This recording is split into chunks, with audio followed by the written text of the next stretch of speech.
meeting to order, March 18th, 2019, by starting with the Pledge of Allegiance.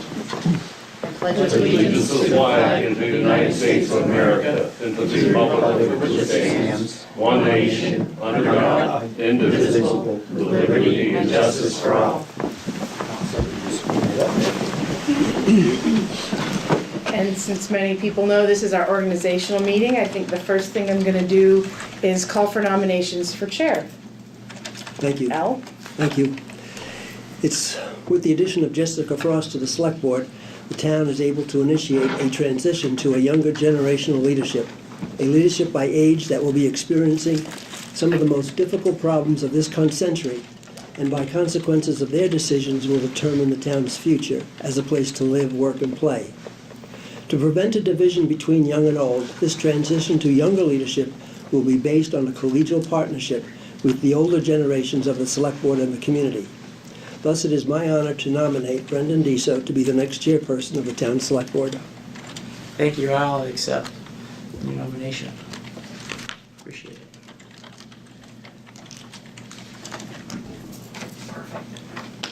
Any other Is there a nominations? is there, well, I don't know if you needed a second, actually. You don't need to, here, keep that one. Are there any other nominations? All right, hearing none, I'll call for a motion.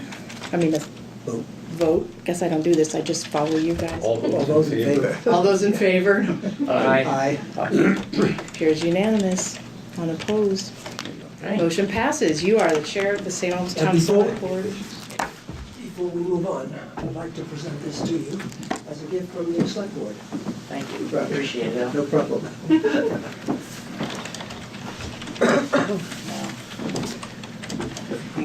Wow. You get a gift, caught right off guard. I appreciate it. Oh. Well, isn't this? Everybody's on notice now. Look at that. Well, thank you, Al. Thank you to the board. I know we have to get a vice chair elected, and if anybody has any nominations for the vice chair, I'd like to nominate Bruce Cheeseman as the vice chair. okay. Any further nominations for vice chair? Hearing no other nominations, a call for a vote. Everybody in favor, please signify by saying aye. Aye. Bruce is now the vice chair of the St. Albans Select Board, again, for the second year in a row.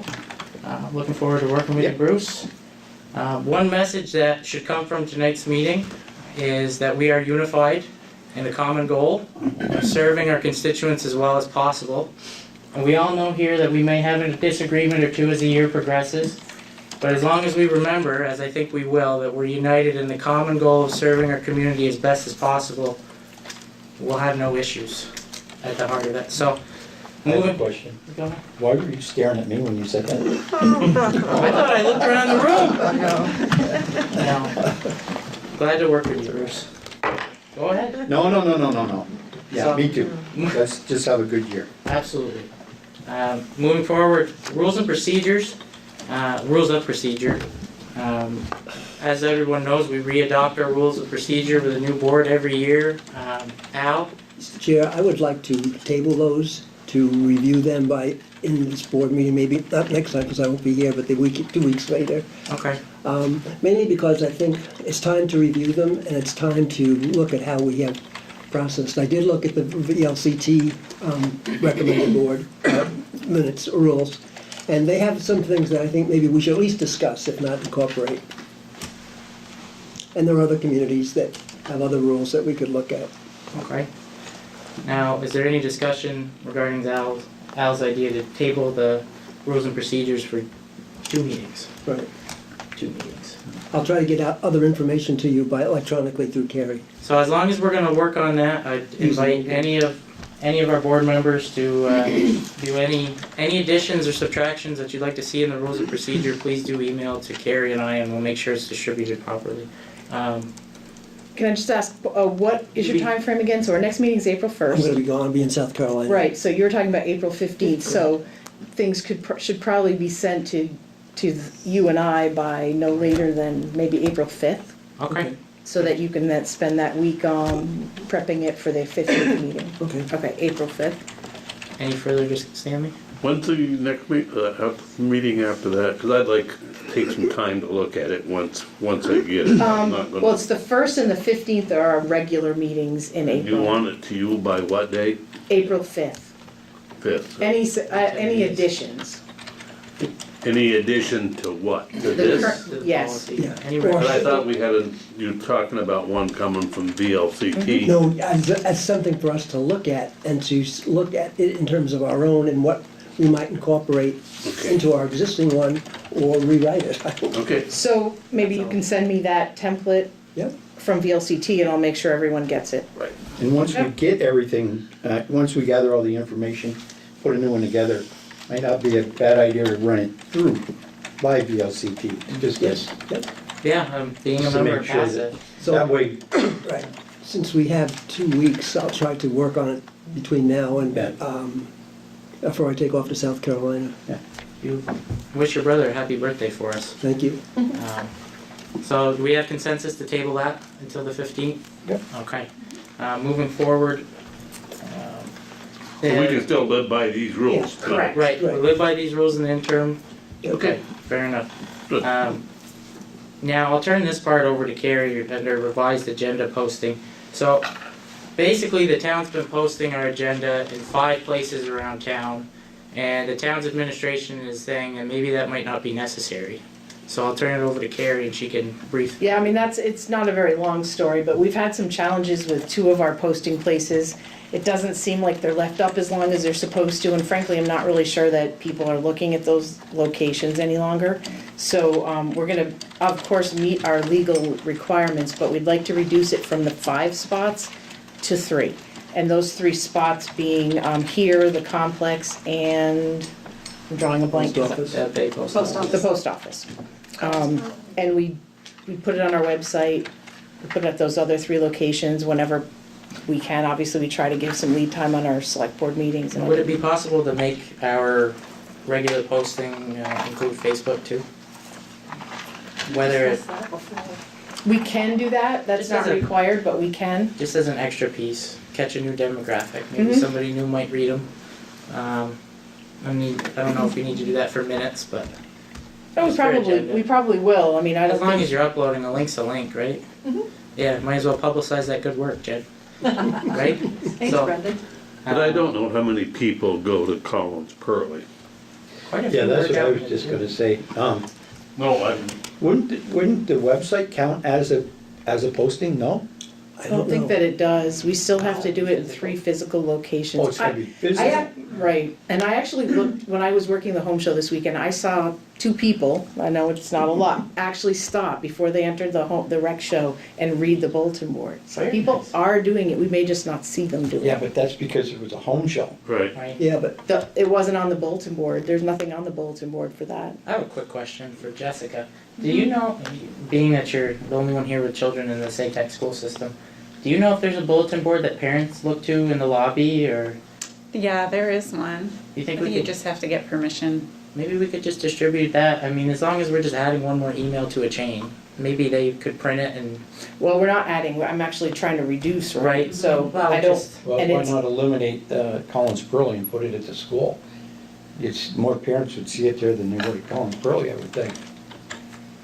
hey, it's a decision of the select board at this Yeah. point. I don't know if So- Anna has any way, you know. We're just legally, to post in 3 places around the town. okay. So any 3 you chose, physical locations plus the I electronic. do 4, I do the Bay Store as well. But that's the And then one the- that they've been taking the notices down. Well, I and also so- do Maple Fields North. Yep, and And they that's, just took their bulletin board down. Oh, they did? Yeah, so- Oh, I guess I won't be doing that so anymore. that's why we're trying to, it just, Oh. those aren't working that much It's anymore. really, well, I'm not, If we could, I think if we could keep our 3 main physical places, okay, I agree with it, putting it in the school, but it's not only the select board approval you need, but you need the district's approval to post it on the school board, on SATEC school board. right. I mean, we have approval, I would say, existing approval to use their property at the complex. That's their building, isn't it? Yes, but I would do the courtesy of asking the Yeah, superintendent. yeah, or the school's administration. Yeah. Angela's Complex thing. gets a fair amount of foot traffic though from both parents and, Yeah. you know, all ages, which is They kind of do, nice. when you stop and think of it that way. They claim Right. 600,000 Hockey and everything. visits a year because between hockey and all the other sporting events. How many of those are town residents? I don't know. I think we started off trying to make this easier on you. Yeah. Well, I mean, See, that's the experience. Yeah. but I think we forget sometimes how many times Anna does it and Jen and AJ post notices. I think 3 spots in town is adequate. Okay. If we do those others on occasion because we want to, great, but we have to notify voters where we're gonna put those notices up.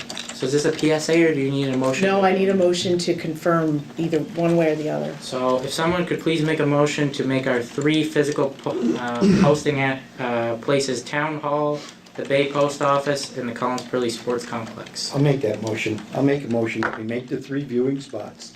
The town hall, the Bay Post Office. Bay Post Office, and Collins Pearly. A motion on the floor. Any further discussion? All in favor, please signify by saying aye. Aye. Aye. Motion carries. Okay, so that puts the organizational portion of our meeting to bed. Moving on to warrants. Stanley, you have the general warrants. So I have the general warrants.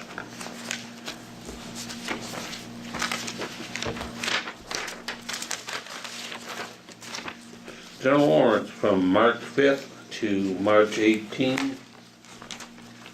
I'm The sorry. year- Sorry, I do have one question. I know you're gonna, I don't know if you're aware of this. Did you talk to anyone else about it? We need to void one of the checks. Because we need to reissue the invoice. So it's a check for $45. It's on the second page for LD Oliver Seed. We just got an invoice in today for the correct amount, and that dollar amount for 45. Taking 45 off. Yep. And I have a calculator, so sorry, I should have done that ahead of time. Right. 213.5 something. My phone is not cooperating. But if you had any comments to make, I'll. No, there's no comments. So we go from 71 invoices down to 70. And the largest is 80% of that 215.5 XXX is police contract. The next big one is our monthly Blue Cross Blue Shield, the 13,213. And So the new amount should be 213,507 and 87 7 cents. cents. Yep. Okay. Yes, AmCare's in there for 11,75821. And the DPW relocation, there was another $4,273, and we're up to 154.4 out of that. But we're gonna draw that out of the local option tax money eventually, so. Would this be an appropriate time to maybe say that the clerk and manager we've talked and decided that the cleanest way to transfer previously expensed general fund dollars and replace them with the authorized infrastructure fund money, be to do that at the start of the new fiscal year? Or end of the, End of the current fiscal. End of this fiscal Okay. year. it's around our the same first- time, but. Our first One day. infrastructure fund warrant will be in the amount that we have expensed from the general fund, and it will be at the end of this fiscal year. Correct. Okay. Yes. So everybody's fine with that? Right. Okay. Sorry to interrupt. No, that's fine. That's about all I have on the general warrant. Total of 70 general warrant. Everything else in great shape, looks like. We have a motion to approve the amount of, what's the new amount? 213,507 and 87 cents. We have a motion to that effect? Yep. Right, Al's made the motion. Any discussion? All those in favor, please signify by saying aye. Aye. Aye. Okay, our next set of warrants will be Bruce with the industrial park warrant. Yeah, I've got industrial and payroll. So, the industrial park warrant is dated, March 18th, is for a total sum of $102.32. $2,100 of that being for Champlin company, which actually, I guess they did some work on the pumps down there at the station. The underneath of the pump station, when it first was remodeled for the pumps 20-something years ago, they never took out the hole. And it wasn't ever cleaned, so it's leaking sewer gases and that, so they actually went in and cleaned all that piping and old pumps out. And it also upgrades the pipes coming in from the tank into that pump station. And a larger opening in the floor, you're saying, right? Make easier access to it. Exactly. Yep. GMP, $20.67 for sign lights. GMP for road lights for $38.17. And the services for the sewer pump from GMP was $755. $743.55, I'm sorry. Vermont Trans Signs, $200. For the total of $31,02.39. Make a motion to approve. Okay, motion made. Any discussion or questions? All in favor, please signify by saying aye. Aye. Aye. Motion carries. Bruce has 2 payroll warrants. Yep, I got 2 payroll warrants. The first one is dated March 8th, and the sum is $17,420.74. Second one being March 15th for $25,212.79. I make a motion we approve the payroll warrants. Okay. Any discussion or questions? All in favor of approving those 2 payroll warrants, please signify by saying aye. Aye. Aye. Motion carries. We have minutes. Al? I move that we approve the minutes of March 4th as written. Okay, we have a motion on the floor to approve those minutes. Any comments or discussion from the board? Okay, all those in favor, please signify by saying aye. Aye. Before we convene as the liquor control and recess as a select board, I just realized there's something that I forgot to do, and that is to welcome our newest board member as she's signing her first warrant. Congratulations. Thank you. We're all really excited to work with you. I'm excited to work with you guys. And Yeah. sorry I forgot about that. No, that's okay. I'm I just was absorbing wondering who she everything today. You know, there's a funny story. There was a person who would call the clerk's office during the campaign season. It's too funny not to share. Sorry, I only shared it with him. So, if there's someone watching at home, thank you for inviting us into your living room. And I don't mean to embarrass anyone, but someone called the clerk's office and said, I want to thank our Department of Public Works for putting up all these signs for Frosties. They've been great. And they were Jessica's select board signs. All the frost is gone now. I think all the signs are down. And people are going to be wondering, hey, the frost. I guess so. So on a serious note, we are aware of some frost heaves and they are all over town. And we do not have everyone marked, so please travel cautiously until Well, the the, signage is all going till the to. springtime comes. So, now I take a motion to recess the select board meeting and reconvene as the liquor control board. So moved. Okay, all in favor, please signify by saying aye. Aye. Okay, now we are operating as a St. Albans Town Liquor Control Board. We have 2 license renewal, well, we have a first class and an outside consumption renewal for the Outs Lodge. And we have a new application for a new LLC operating as B. Bronson LLC, DBA Bronson's Landing at 336 Lake Road. They purchased Harley D's. They're requesting just a first. This is the first step, and then you'll sign, if you approve, you'll sign off, that will go to liquor control, and they'll be inspected by Jay Clark. The Okay. state, it goes to the state liquor So this is just control. our first, okay, And then if that passes, they'll get their license. okay. So does anybody have any questions or comments? Alright, so I would take a motion to approve the first class and outside consumption licenses for the Elks Lodge and to approve the new application from B. Bronson LLC, DBA Bronson's Landing. So moved. Okay, any comments or questions? Okay, all in favor, please signify by saying aye. Aye. Okay, so now, Could you just mention that if people would like to call in, oh, they should absolutely. call 524-2415. Alright, Thank you, Al. Welcome. See, that's a benefit of having folks with experience looking after you when you're in a new role. Well, he can see the number too. Again, if anybody has invited us into their living room to enjoy this meeting, please do feel free to call in with any comments or questions at 802-524-2415. If you call that number during our hours of operation, you'll get either Lisa or Anna in our clerk's office.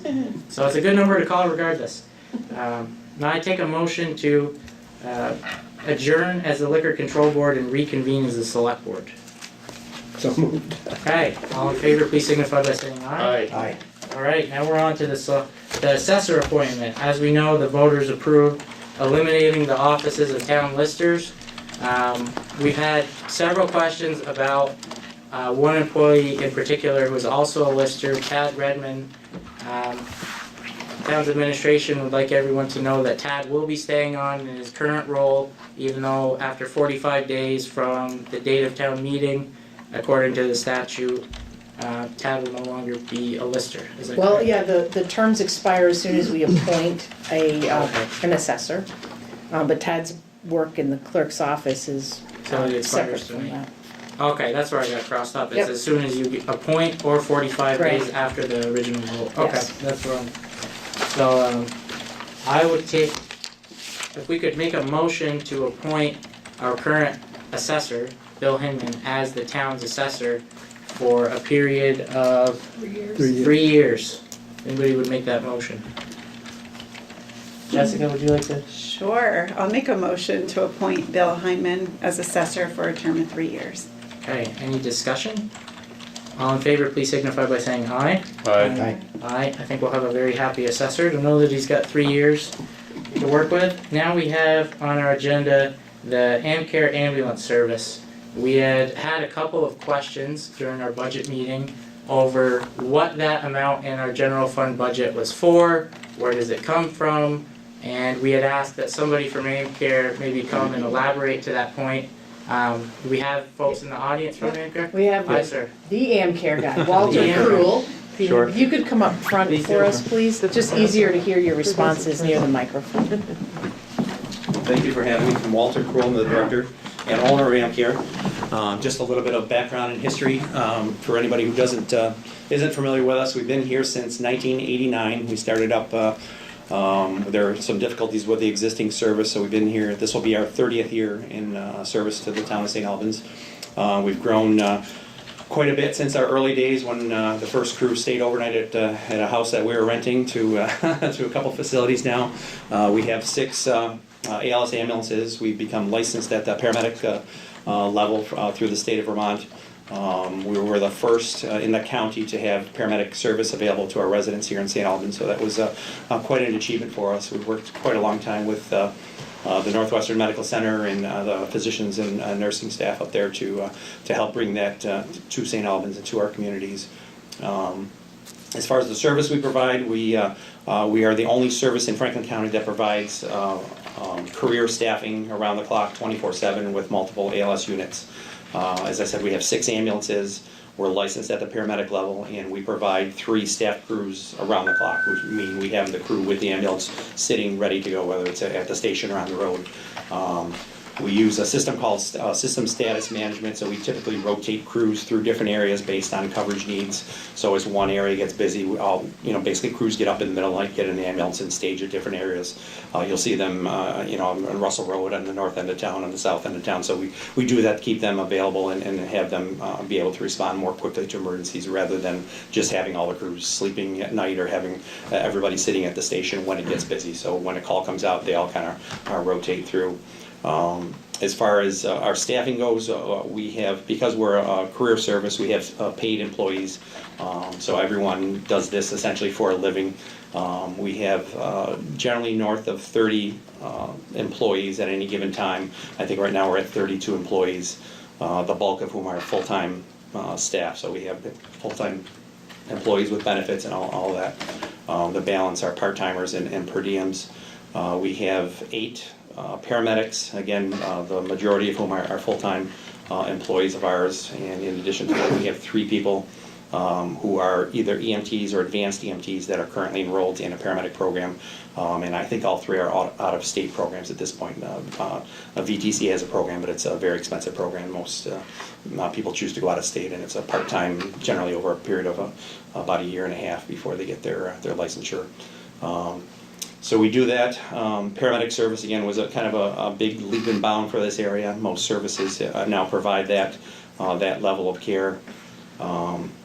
In terms of the actual response that we provide in St. Albans town, we obviously respond with the fire department, with Chief Cross and his staff. So we see them on a regular basis. They're often our ride to the islands in the summer as the ice recedes a little bit. But we work pretty closely with them with training, with standbys at fires. They assist us quite a bit at accident scenes, being our fire suppression resource, our heavy rescue resource, and also just sort of jacks of all trades when we need help on a call. If there's a patient that needs assistance getting out of a house, if we need to essentially break into a home to gain entry to someone who's fallen and can't get out, we use them for that as well. And heavy rescue on interstates for car accidents and those sorts of things. So we've been working together. Bobby and our staff have been working together for literally 30 years now. So it's been pretty gratifying to see the same faces. It's nice to see the people that show up on calls to take care of a lot of times people that who are in bad situations. So that part of this career is very rewarding. We've seen, going back to responses, we do about 1,200 calls in the town just as a number, and that's been fairly consistent throughout the years. We really haven't seen much of an uptick. It kind of goes up a little bit, down in certain areas. The opioid epidemic has kind of changed things a little bit for us and changed things up. We're doing a lot more responses with law enforcement. If anybody watched the news today, there was a kind of a big scare with Vermont State Police involving a drug situation. One of their own officers came really close to being in some big trouble in terms of getting sick from a possible exposure. We're not really sure what happened, but so those things are out there. Those affect our insurance premiums, as you might guess. So we're a very high-risk organization. Anybody that's involved in emergency work, police, fire, EMS, tow truck operators, anybody out working 24/7 in dangerous situations, their workers' comp is up there. And I think Carrie's probably very aware of things called risk assessments and loss histories and so forth. So we get hit pretty hard. We're in a risk pool, and those things just go up. We try to keep them under 2 digits, and this year we weren't successful in doing that. We do whatever we can to mitigate risk in-house, to do training, to get the workplace controls and the equipment that the crews need to help them carry patients and lift patients and stay safe and not to get needle sticks and those sorts of things. But despite our best efforts, we're in the industry that tends to see a lot of those things. And today's story on the news was just another example of how risky it can be out there. And we're fortunate that we don't see much more of that. What's changed, I think, in our response in the last couple of years, and folks may have seen that, is that the way that we provide service to the community has changed. There's more of an outreach attempt. We've done some things with fall risk assessment in the field state programs. Medicare is now coming out with a program that we're going to be participating in 2020 called the ET3 program, and you're probably going to see some of that. But it involves more field assessments and field triaging. Folks that have been in the military are familiar with the word triage, or if you're in the medical field, it's basically sorting of patients, prioritizing the risk, essentially setting up a hierarchy of who's the sickest and who's the most injured, and prioritizing their needs. And Medicare has now taken this to another level, being essentially an insurance company. Everybody thinks Medicare is this savior of the system, but it's an insurance company. So they're not only interested in making sure that people get the right care, but they want to make sure that it's fiscally responsible. They want to make sure that it's not only effective, but also efficient, because they're the ones that ultimately pay the bill. So when we take a patient to an emergency department for something seemingly minor, they're looking at this saying, well, maybe there's another alternative. Maybe now that we have paramedics, now that we have critical care paramedicine, now that we have these home visits starting to happen, maybe we can do more at home. Maybe we can treat more of these patients at home. So that's what this ET3 program And it stands for emergency triage, triage, treatment, and transport. And it's a way of Medicare looking at things, saying, what's the best fit for this? There are people who are sick on all levels, at all levels of severity. What's the best treatment, best place at the best time? So less severe things may be treated at home now as opposed to being transported to a hospital. Someone who has the flu may not be transported at all. And this is something we're looking at now. There's going to be a program involving telemedicine with providers online. Essentially, we're either going to be on the telephone or on a computer with an intermediate level care provider, a physician assistant, a nurse practitioner, which probably everybody's seeing now when you go for a doctor's visit. You don't typically see a doctor anymore. And the same thing is happening here. They're going to be triaging the patient for these less severe situations and saying, should they be transported? Should this person who is potentially sick be brought to the hospital where they can make other people sick if they have some sort of transmissible disease?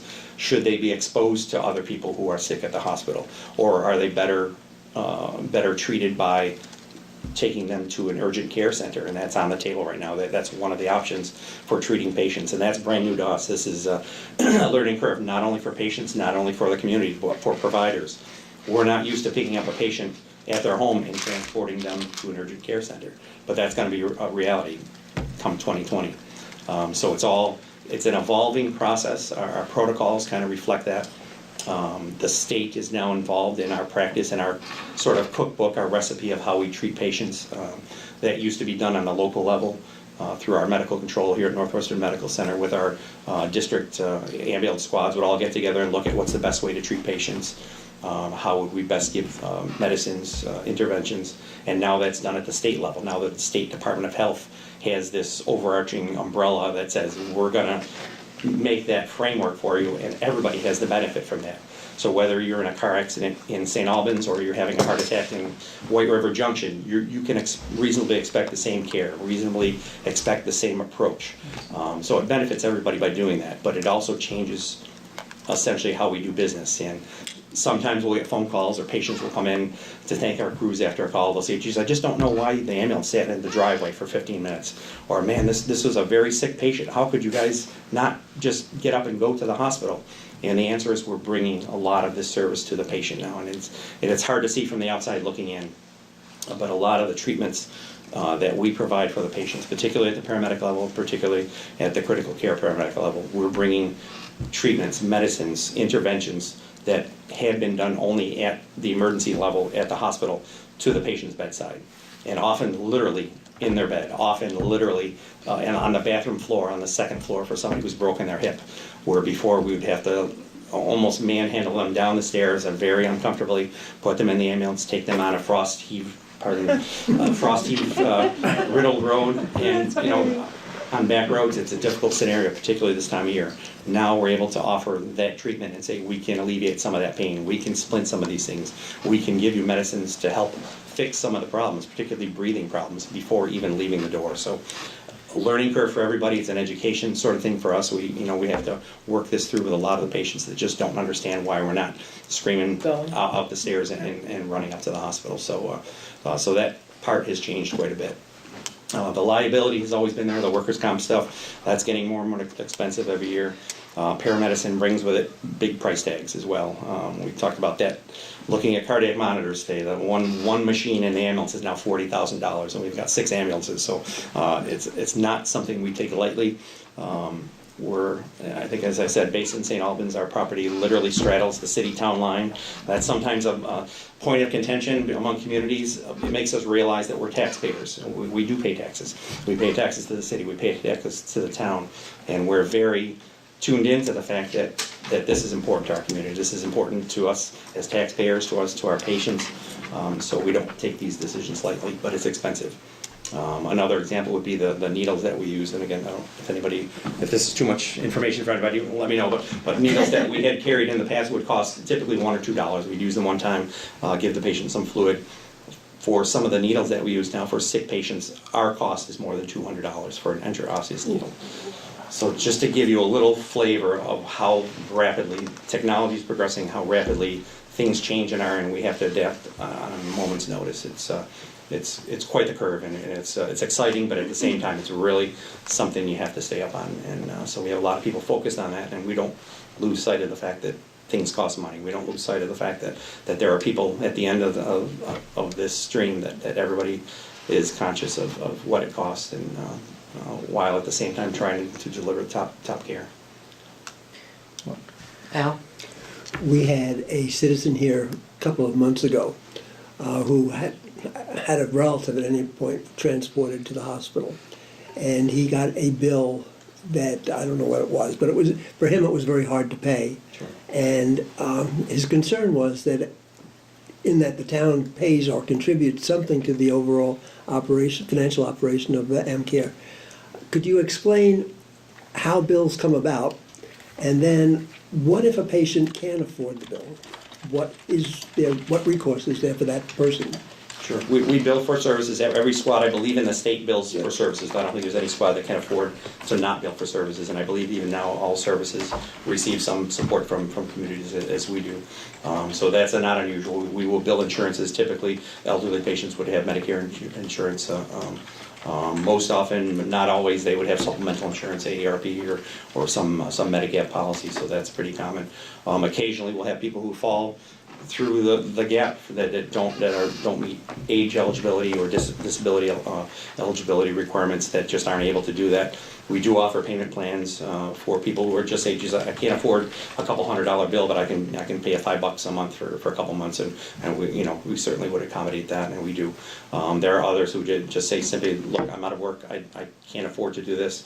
I've spoken with the hospital. Of course, we've got maybe a couple $100 bill with the ambulance. It's probably several thousand with different hospitals.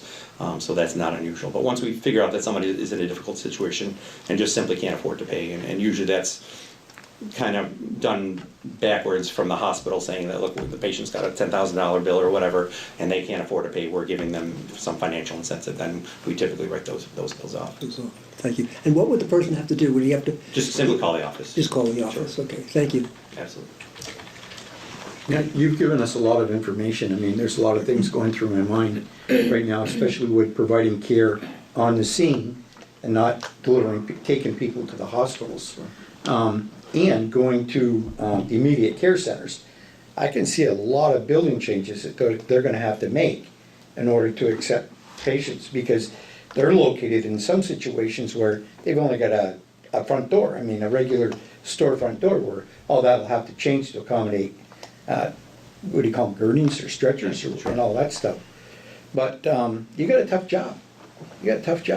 And I live not too far from where you're located. I live up on Prospect Hill. And I've seen your people in town. And I'd like to compliment you because your people look professional, and your equipment always looks really nice. And you keep your property up nice. So I'd like to thank you for that. I appreciate that. I'll share that with them. Thank you. Stanley, do you have anything? Jessica? My only question was, the gentleman that had come in during our budget meeting had specifically asked us about the dollar figure in our budget. Is that we can make that recollection, that's fair? Yes. And I'm looking at the FY19 figure, and FY20 wasn't above and beyond much higher. It's $141,099. Do you want to elaborate maybe the history of how that came about, what it's used for, maybe do a PSA to that extent? The town St. Albans town does things a little bit differently than some of our other communities as far as dispatch. When we initially started up, essentially all the towns agreed to do the dispatch for us. We're not a dispatch entity. That's not our thing. We provide ambulance service, and we have always relied on St. Albans Central Dispatch to do our dispatching for us. So that's always been part of So this figure the dollar amount. The town, yeah, go ahead. So this figure includes roughly how much for dispatching? 40, something. mid-40s, I think the maybe ambulance high. portion is under 100,000, 90, Okay. So 99 something. that takes care of some of that. So the town asks us to break it out, I think to make it cleaner on your end so that you're able to allocate that amount specifically to dispatch. So other towns just say, all right, we'll pay your dispatch for you. Here, we break it out and say, this is the ambulance portion, here's the dispatch portion, the town pays us both, and then we turn around and pay the dispatch bill to the city police department. Okay. Maybe a little convoluted on our side, but I think it makes numbers look cleaner on your end. All right, and the remainder of less than six figures is is that more or less, I don't wanna use the word subsidy, but a way to keep the business afloat financially in a sense that the rates remain reasonable for residents? Or is that, how did that come about? The billing of insurance companies is a necessity. There's no getting by that, and no Right, ambulance I'm just thinking the remainder of the 141 less dispatch. Your balance. is Right. the portion to keep us in business, essentially, Okay. to keep us afloat. After we bill, essentially we bill any insurance that's available, whether it's Medicare, Medicaid, there are third-party insurers, some don't have that. Many patients have the health savings accounts now, so that's kind of all taken into that. So once we bill that, once we've taken the write-offs, and there's a write-off above allowed amount for Medicare, Medicaid pays a certain portion and no more, and that's what they basically say, this is your, it doesn't matter what you bill, we're giving you this much. So after all that's written off, we're still left with the workers' comp bills, with a payroll. So this the amount benefits, that's and that makes up the contributed, I difference. imagine the city contributes a similar amount. Correct, And- very similar, actually, yes. So we, and Bruce, just. So it's not necessarily profits, it's operating costs. Operating costs, absolutely. Okay. No, everything goes back Yeah. into the company regardless. Fair enough. So that gentleman, I think we've answered that question pretty thoroughly. And if anybody at home has any questions and doesn't want to call in at 524-2415, please do direct any further questions to the town manager's office. Now, Mr. Kroll, I appreciate you coming in. If there's anything anybody else on the board would like to ask you, you've been more than thorough. Maybe two, I'm sorry. I'd like to echo Bruce and just say, thank you. We all have, and Carrie, Sometimes, if you guys are done asking questions, I don't know if anyone else had any. in the audience. Does anybody in the audience have any questions? I have a question. Oh, no. You had mentioned 32 employees Yes, and 8 paramedics, within the 30. within the 32. Okay. Okay, thank you. 8 of the 32 are paramedics. Okay. And you said ALS units, is that advanced life? Advanced life support, I'm sorry. Life support? Well, thank you for the services you We provide. appreciate the support of the town. It's been a long relationship, and like I said, we've had a lot of support from a lot of people along the way, and many We don't- have been there and are still here, and we appreciate that. We definitely don't foresee that going anywhere. It was more or less just a way to distribute some information to some folks that might not have it. And you've done an excellent job with that. I appreciate So that. thank you, Al. Yes, sir. Possibly a ghoulish question from your point of view, not mine. If a person has do not resuscitate and you respond, will you honor that do not resuscitate if he or she wears a necklace that says that? Yes, typically all those requests go through medical control, but there is a policy for honoring those, yes. Yeah, you usually call And the as hospital. clear as that can be made, and I would share that with the public, as clear as that can be made as soon as possible, that's very helpful. Typically, if patients have a do not resuscitate order or an advance directive, which is sort of a bigger piece of that, they're registered with the emergency department, so we have that even responding to the call. Oftentimes, we're able to give them a telephone call en route and say, we know that this person, say has a terminal condition, yet has an advanced directive where they don't want to be resuscitated. We can then call the emergency department, and that may be on file to help their decision making and our So decision. you don't take it for granted just because they've got No, sir. something on their body that says, yeah. Advanced care That's good. directives are a But very Bruce- valuable part of planning, yeah. In my case, I do wear a necklace, and that necklace gives you the code number to the Department of Health registry for advanced directives. Outstanding. However, we don't have access to that on a call, unfortunately. So the system hasn't caught up with your efforts yet. So I'm embarrassed to say. And I want to tell you, I do not wear them. And that can be rescinded. That can be changed at the time. So Right. patients always have that right. So we're respectful of that. Thank you, you're Thank you. Thank you. Very Appreciate your informative. time. Thank you. Thank you, sir. Moving on to the annual financial plan for town highways. We need to provide the state, or Alan more or less, through the town's administration, needs to provide the state records that we spend more than $300 per mile a year on road maintenance. And if we could spend $300 a year on road maintenance per mile, I think we'd all be in a much better place. But Not the roads, though. we've got the plan. Let me say it's in here.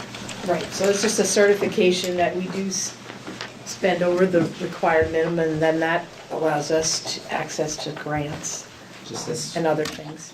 Correct. Annual report. Okay, so I would take a motion to accept the town's annual financial plan for town highways, barring any questions for Alan. I'll make a motion to accept the town's financial plan for I'm gonna highways. have to ask a question here. Any further discussion after the? Not on this, but it's to do with the highway, so we can wait until after we make a motion to accept this, then Okay, I got a few comments I'd like to make on the highway. okay. Okay. So we've got a motion on the floor. Any further discussion on the actual financial plan before moving on to Stan's comments? Just wanna note the second page, that does require you all sign it.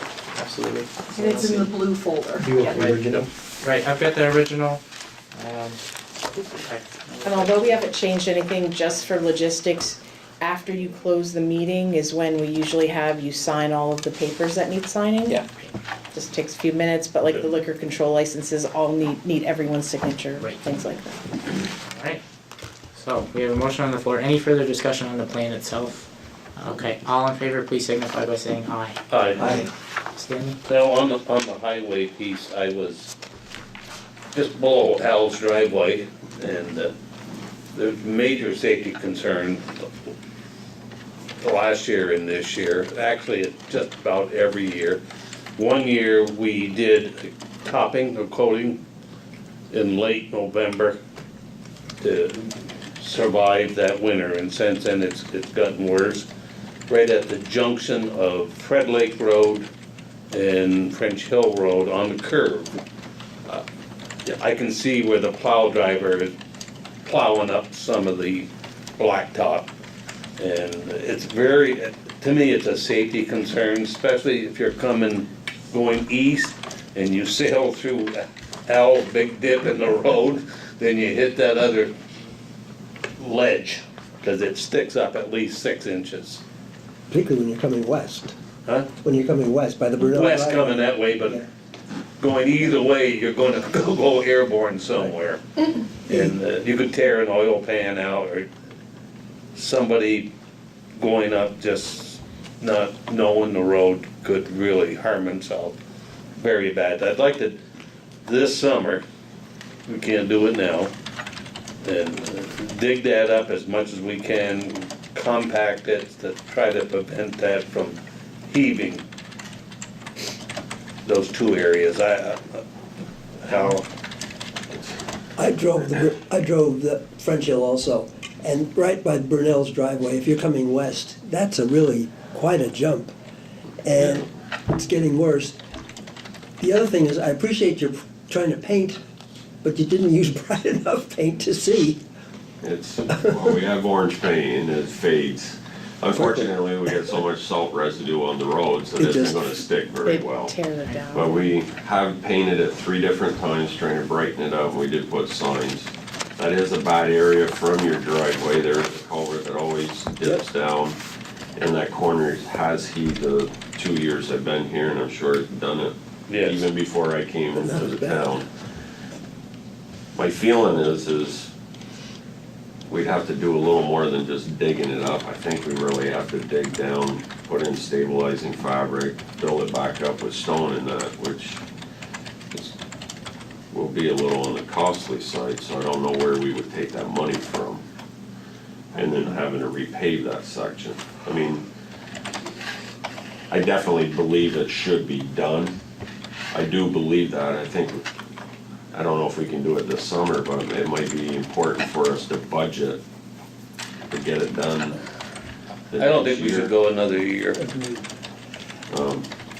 My feeling is if you could give us an estimate of the cost to fix that, then I think we have the ability to dip into the general fund balance and pay for it. We've got reserves all Right. over the place. Which is fine, that's up to you guys to agree on. I'm willing to do the work. Well, I just, do you have time to do the work, or should we estimate both doing it ourselves and contracting? Anna, do you have a question? No, I'm just saying, we have that emergency reserve fund as Correct. well. So, Al, would you have to go down below the frost level to do that? well, I think the problem is there's a ledge line in there. So I Okay. mean, are we only gonna, without digging and getting down there, are we gonna run into ledge? Is it gonna have to be blasted, dug up, and getting the proper layers of sub-base down there? Well, if there isn't, you've still gotta go below 4 feet to get out of the 4 to 5 feet to get out of the frost level, so, And you also, I mean, we Wet- can always you have build wetland up. there, too. yeah. There's enough of a dip there, we can build up, but then we get into the process that the ditches might be deeper. We might have to do some guardrails closer to like Al's driveway. I mean, it definitely, I can look at it, I can get some pricing. I will say, and I know it's not as bad as French Hill, but I just went to the TAC meeting on Thursday night, and everyone on the TAC committee from Montgomery all the way through the islands and that, this is a tough year. I mean, with the heat, you know, the cold and the hot, we've got all these layers of frost and we're heaving a lot. Grant you, I do agree, Stan, that corner is bad. The plow does hit the dip near Al. Even with my plow up, the frame will catch going at an angle, and I know that it's there. Bob Cross came to me, the fire truck had to respond to a Yes. flare. And they know that it's there, and with the big fire engine hitting it, even with their seat belts, they're still hitting the ceiling, even going slow because of the weight of the truck and that. So I do agree. So I will start looking into that. So what is the meeting you went to, you said? TAC. What's TAC stand for, so everybody else knows? It's the Transportation Advisory Committee. Okay. And I At regional planning. At regional planning. Oh, okay. And I represent St. Albans Town. Okay. And what that committee does is we look at any project that's in Franklin County. So any bridge or paving jobs that the state might be wanting to do, we actually vote on what we think is the most important and we grade them. And then that goes to VDRAMs. When I started talking about the health path, I brought it to them to get their approval, what they thought. Okay. So any state project that's being done in Franklin County No, okay. is what we, look at. First time I've ever heard of it, so. Back to Stan's comment. Alan, you said you're gonna start researching and gathering pricing information so we can look at, well, there's a sense of urgency, absolutely. I Do we would want, ask for, that's what I was you getting know, to, at least time. a couple meetings out. Oh, you need a month. I You mean- want a month, you want 6 weeks? You want, No, I just, if we could have something together so we can start the discussion the first week of May, I think that would be fair. there's some different options out there. Instead of digging up all the asphalt, we can grind it up. Put it back down. You know, they bowl mag, instead of reclaiming, they have a machine that bowl mags, that actually takes it all the way down the gravel and just crunches it up like gravel. And then we might be able to build from the top of that. You don't think that's? There's options, I just need time to look into it. And we had a plan done on that a number of years ago, like 2012-ish, by an engineer, so that's a little, might be of some help. Was it that area? That It was the before whole my road, time. yes, it was. Okay. Yep, Yeah, you don't think that's one of the areas where you have 18 inches of asphalt? it might be. Well, If you- I don't know how well that would work. Yeah. Good thing you have a pretty new excavator. We'll We work do. on the details later, I don't think we're gonna decide it tonight. But I will look into it and give me a couple of meetings. It is a safety for the citizens of the town. so. It is, and People are driving very slow though. And that's So good. it's very nice. But it worries me is the know. person that's not familiar with it. I know, Right. the yeah. unfortunate thing is it's that type of a dip that even if I put coal patch in, which is quite costly, it doesn't stay. As Right. soon as we have to plow or something, it just peels it Yeah, out. feels right. So, So we're good? I'm good. Okay, fair enough. Any other discussion about roads while we're on the topic? Okay, other than that, I only have to say thank you for the winter maintenance so far. This season's been above par in my view, but, moving on, town manager's report. Carrie. Very good, so the first item we have here, first two, well, there's a couple like that, but, the preferred, someone is asking for a preferred solar site letter or approval letter from the select board. In your packet, you have a copy of the map, just to give you some reference. This was discussed at the planning commission level last week and approved. So the letter in your packets is a draft, but one that they've reviewed, at least on the It's a draft level and gone with it. This person is asking, kind of like we discussed about 6 months ago, Farm short, yeah, right? to actually, instead of just a letter of support, asking to be a preferred site. It gives them a little more boost at the, No, I'm the one asking, so I'm just here to answer any questions that. awesome, all right, Yeah. perfect. Are you William? Yes. All right. King? Could you come forward just in case? Because that way we can hear your response. got it. So the board, I take it everybody's had a chance to review the correspondence. Does anybody have any questions for Mr. King? Okay, now. I noticed that you have not yet submitted a 45-day letter. Correct. So this letter is jumping the gun, in my opinion. Under the old rules, And the new, because the Regional Planning Commission will not no, sign off exactly. until you submit a 45-day. And I've talked with Taylor at the regional planning, Yep. so the path we try to take if possible is to work with the town. If we have that preferred status letter, then we can move into the 45-day process, submit that packet to regional planning first, because the Public Utility Commission won't even review it unless it has that letter of support.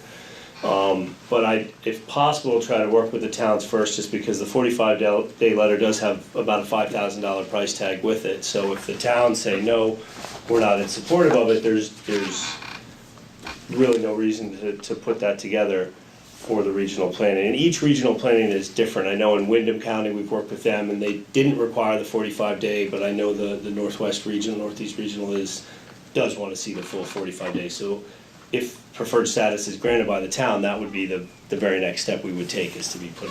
But nor have you provided us with meeting all the criteria of the preferred status. There's some 12 or 13 items dealing with multiple issues, one of them being protecting the view site and things like that from the solar panels. Now, is that specific from the town? Because that was brought up by the planning They're asking- commission, that they were in the process of putting that kind of criteria together. Well, it's in the law. See, you're asking us for a preferred site, but you haven't given us any information about that you've met all the criteria for a preferred site by law, regardless of what the town planning commission may further specify more things. But so far as the criteria set out in the Public Utility Commission. Oh, I guess I'm confused, because I've done this with 4 or so other towns, and that wasn't, I'm not familiar with. Well, you're dealing with that. St. Albans town. No, I understand, but I guess I'm exactly what Well, I'm law. happy. There's different preferred status categories in the net metering rule, but those are different categories. For example, I have a site that, because I'm able to sell the solar power to the adjoining property, it qualifies as preferred, or a rooftop is automatically preferred, or a formal gravel pit, something that has an Act 250 permit, is automatically preferred. And one of the categories is being able to have a letter of support from the planning commission, the select board, and the regional planning commission. And my experience has been each town is different in what they want to see. Most have very similar. They want to know is there 3-phase, what is the aesthetic implications of the site and things like that. But those criteria are spelled out by the sort of Act 174 and the town's own plan that they put together if they have, of what they want to see. So have you notified all the budding landowners? That would come during the 45-day. The one property that's nearby, the landowner, Eric Patno, has had a conversation with that gentleman. This site is, other than that one other property, it's mostly surrounded by farm fields. And they would all be notified as part of the 45-day notice. Where is that? You want more copy? And I know there was AJ said she was gonna supply them a map. They have a map, Okay. actually, an ortho map Okay. of the site showing where they go, Oh, here, we're going over here. and the farm fields surrounding it. So Lower Newton. So It's near Mr. Borler's. And in the 45-day would be, so this site is about 400 feet from Lower Newton Road. To the east is kind of an existing tree line, and then farm fields. To the north is mostly farm fields, but there would be a aesthetic screening plan put out in the 45-day notice to the south and to the west, south being from the road, west being the one property that is close by. Yep. And it's approximately 3 acres, which I'm sure you're familiar with from other projects of this size. I'm sorry? It's approximately 3 acre 3 footprint acres, for the okay. site, that's what's needed. So you need our approval to couple with the planning commission to move on to regional planning process. You don't wanna sink your firm's resources into developing a 45-day process through regional without knowing for a fact that you've gotten through the cost-effective portion of the process, which is the town. That's what you're saying? Ideally. Okay. yes. And here to, obviously want to answer any questions. Right, okay. I have one letter from you, sir, to our zoning officer, Becky. The only question I had in that email, dated March 6, 2019, it says, I'm going to read the last 2 bullet points here in the email. The site has natural screening to the east and to the north, which is all farm fields. To the west, screening can be planted to screen the solar from the adjoining property, but it says if requested. It can be planted if requested. Sure. Now, does that request come from the town? Can it come from the town? Or should it come from regional as part of your 45-day process? What's the protocol? There's different ways. I mean, certainly it could be in the preferred status letter. What's unique about this is that you're not having any approval of the project itself. This is just, hey, this site Moves you on to the next step. could work for a solar array. Then comes what you're more used to seeing with the 45-day notice. And say I submit a 45-day notice with no screening. I've done a number of these. I'm not going to do that. But say somebody did, that would be when the comment period could come from the town, because you still have all your same rights to comment, object to the project itself, say, hey, we noticed that this does not have any plantings or screening mitigation, we want to see that in the plan, and then a revised plan would come out showing that, and the project wouldn't, if it didn't meet those and it didn't get still the continued support from regional planning and the town, it wouldn't make it through the CPG process. So you said there's screening to the north. Is this a hedgerow here? I drive by it every day, but for the life of me, I can't Yes, recall. yes. So you've got one more property here and then some developing parcels here. So this to the west would be what we're talking about, screening it from the current development and Correct. the existing home. That's correct. I would say at a minimum, for me personally, if we were to move forward and allow him to start the 45-day process with our letter in hand, that we would request the screening on the western portion. Yep. I think that's a reasonable. Oh, of course. This whole, I talked to a couple of legislators today that were in the State House at the time that these laws originated, and a lot of it was dealt to give more local control to regional planning in towns, for smaller projects especially. So we're here, we're having a discussion, we're asking for screening. I would say that whereas the law might not be perfect and we might be confused by it at times, it seems to be working. Yes. So where are you talking Right, near me, already. So the lake's over here. Yeah. This is west. Yeah. Mr. Borgo's house. This is the line. And This is a head. for what it's worth, it is near 3-phase power, which is a requirement. It's in GMP. I'm sorry, we're gonna have to have just one person talk course, at a hear time, from this guy. because the tape, they can't hear it. They hear a bunch of, I can't hear it either, frankly, right now. Confused. We're just going over. No, that's okay, I just wanna wait till he explains, Okay. that's all. That was quiet and calm. Go ahead. Anybody have any comments? I do. I think I'd like to hear from Mr. Borball, the guy that owns the adjoining property, where we're talking about putting a hedge, requesting a hedge, Right. and to see what his thoughts are. Yeah, but I would want to talk to Eric Patino, the landowner who has the relationship with him. Yeah. Okay. So, So- how do we want to move forward? Are you purchasing the land or leasing the land? We'd be leasing the land from Mr. Patino, How much? Well, 3 acres? approximately 3 acres. I'm okay moving forward, signing this, as long as within that period, Mr. Borwell can get the screening if he so desires Okay. on the west side.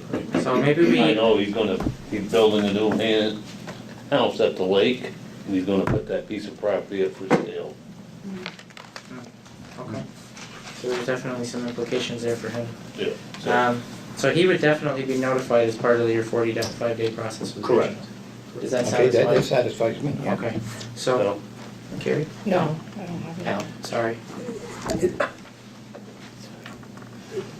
It doesn't meet my needs, mainly because I think you've gotten the sense that this board agrees with the use of that property, but it still seems to me that you need to expend your investment to $5,000 to get going and get the Regional Planning Commission, because I happen to sit on the Regional Planning Board and the Project Review Board, so this is going to come before me again. First question I'm going to ask you is, where are we at? Correct. It seems to me that this board is the first governmental authority to oversee it and overlook it for its citizens. The regional planning has a much larger perspective. So I still feel that we have a responsibility to make sure that you're meeting the criteria beyond, we know and we can advise you it's preferred land, okay?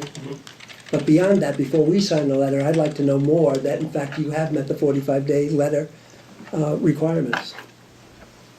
So I guess to put it back in perspective, if the 45-day process with Regional goes well, there's nothing here holding up a signature. Is that what you're saying? Yep. Now how does the rest of the board feel about that? Well, just that Mr. King's gotta put some money up front now to. Isn't that the rule of capitalism? Well, it's And I would say it is, my experience has been, it is helpful when meeting with the Regional Planning Commission, when they know you've met with the town and you have the town's support. That is an important part of those, or it has been in the conversations that I've had to get them comfortable with it. They see that the town's met, it meets their criteria for a preferred site, they're supportive, it helps that process. Let me play the opposite side of that coin here with Mr. King. Sure. If Regional Planning had an issue with this, they would, we're They saying, will stop it. right, we're saying if Regional Planning approves it, we'll approve it. And he's saying, please approve it so I can go to Regional Planning. So, if they don't approve it, it doesn't move forward with or without our signature. So, do we maybe, being someone that identifies with utilizing property rights to the fullest extent of the law, I kind of feel like we should go along with the planning commission and allow him to move forward with this letter, and then allow regional planning to play their role with the 45-day period, knowing that if there are issues, that they will stop it or rectify along the way, knowing that adjoining landowners will be, spoken to then. I would like to see in the planning commission minutes that they've asked these questions that I've asked, and so I don't have to ask them, because it's their responsibility to ensure that all the requirements of the 45-day letter are going to be addressed, and we have no proof of that. Granted, it defaults. Would we be setting a precedence by doing this? It defaults to the Regional Planning Commission, so you can go that way. In that case, I'm going to abstain because I'm on both boards. Okay, so I'm looking at, If I may though, go ahead. if the 45-day criteria are not met, it wouldn't, not only would not get past the regional planning, it wouldn't get past the Public Utility Commission.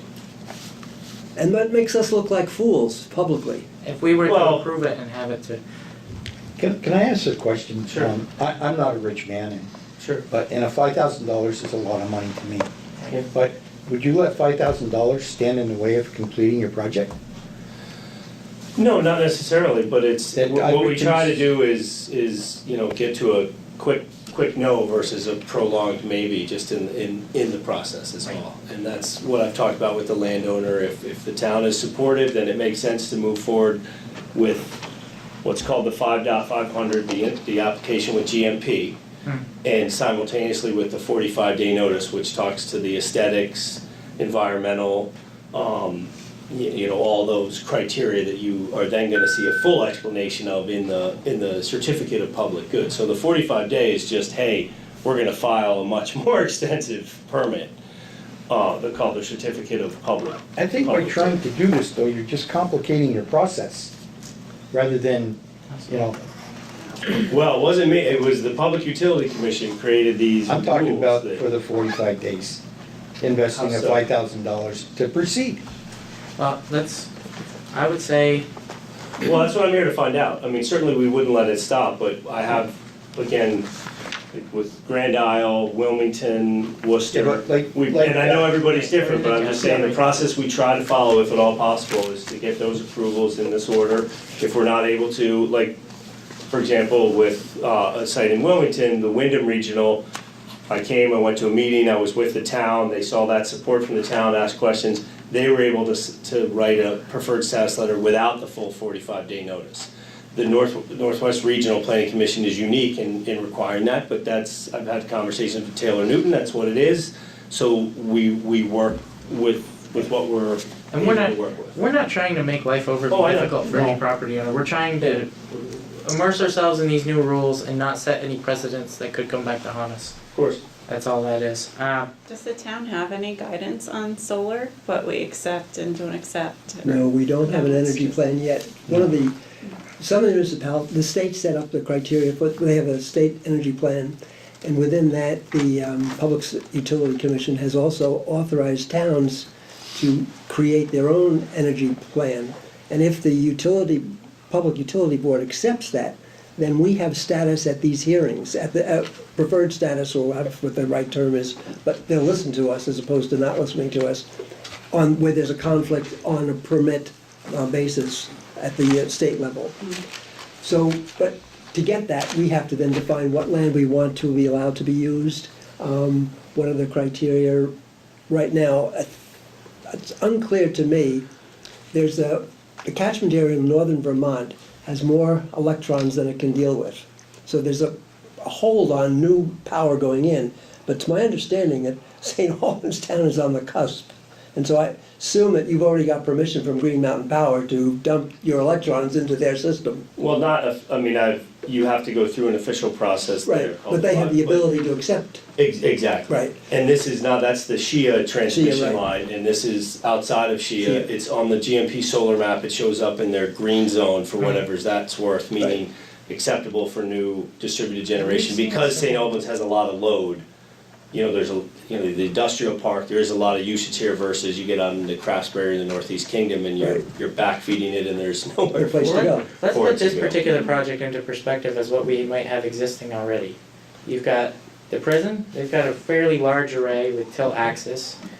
You've got another property, probably right in the 5,000 Lower Newton Road range on the northern side of the road, tucked back into the woods with a garage.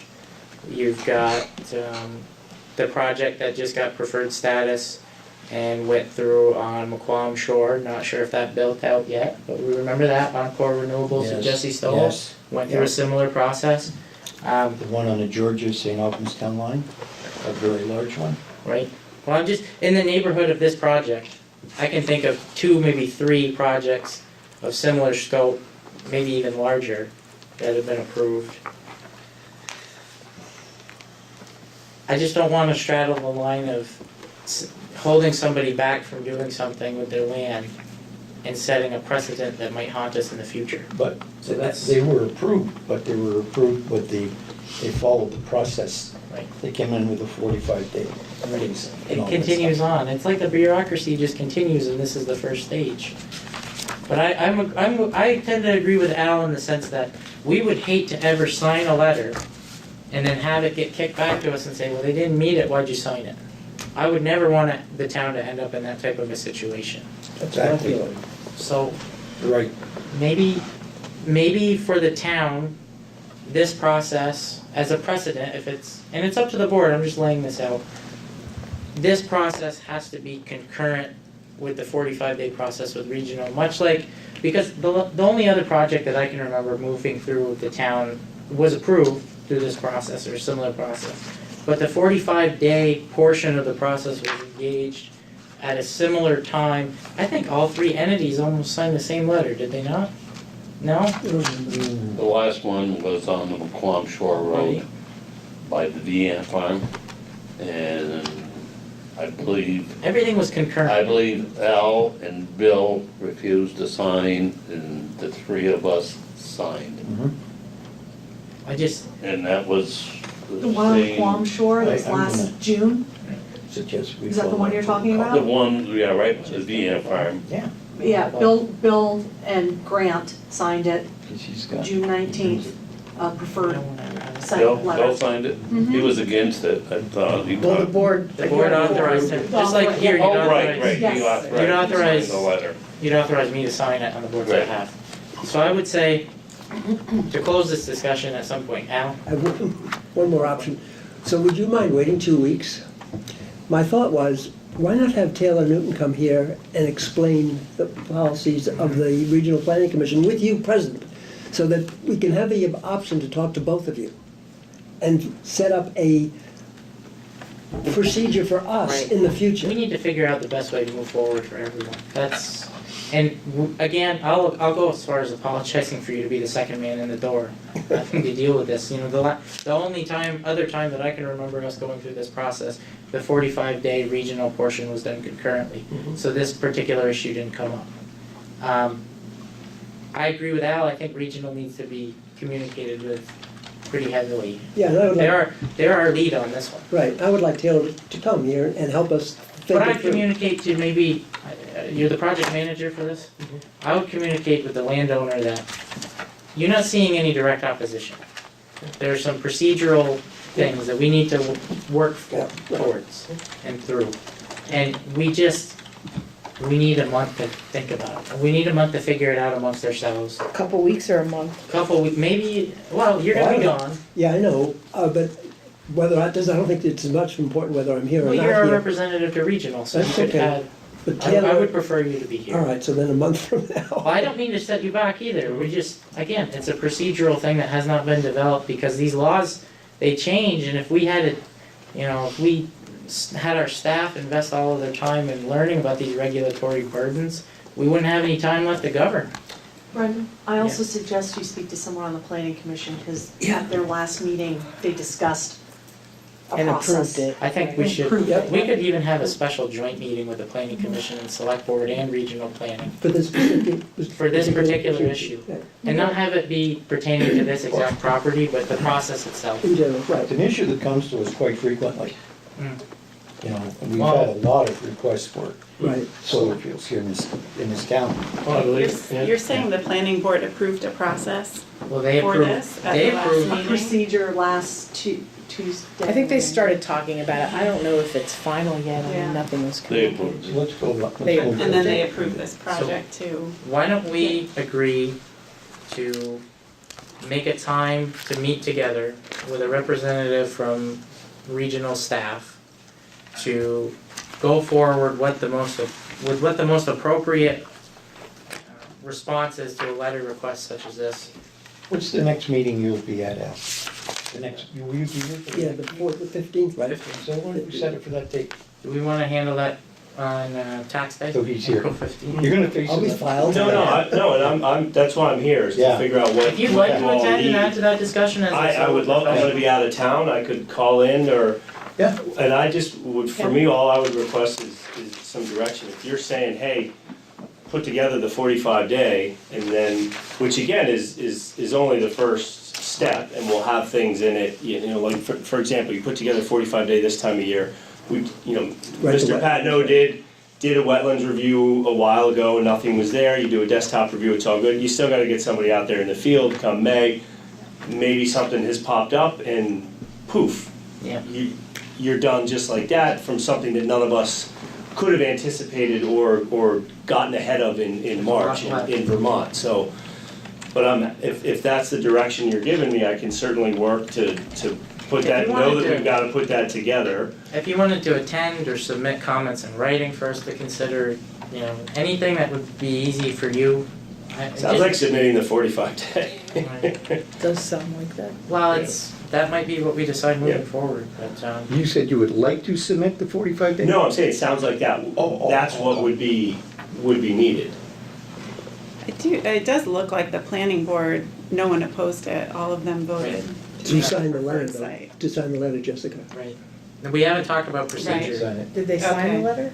Well, No. they made a No, they motion. wanted us No, they Right. wanted Right. to hear your feedback first. Well, the motion itself that was approved was a motion to authorize the chair to sign a letter deeming the project a preferred site All in favor, none opposed. It was not contingent on the select board. Right. The letter itself is contingent on us, but, Let's make a decision here. well, I'd say we meet April 15th, try to have a representative from regional here, quickly develop some type of a procedure that we can give out to managers like Will here, and just set the precedent that we're comfortable with, and then just move forward, because these applications are gonna stop.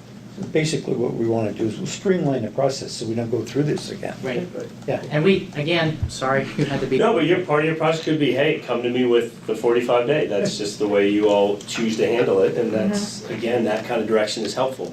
Because then people know what's needed, and everybody, as you said, everybody's a little bit different.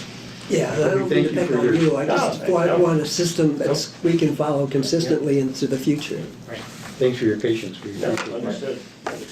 Thank you for coming, again, if we. And I won't be in town on the 15th, but I will work to have a 45-day notice available, so you'll all be in a position to review that. And I'll obviously reach out to Taylor directly to let him know about it as well. Thank you, sir. Sure. Thank you. Okay. Moving forward to the town manager's report. So the second item is probably stating the obvious, but we did get our DPW relocation project approved on town meeting day.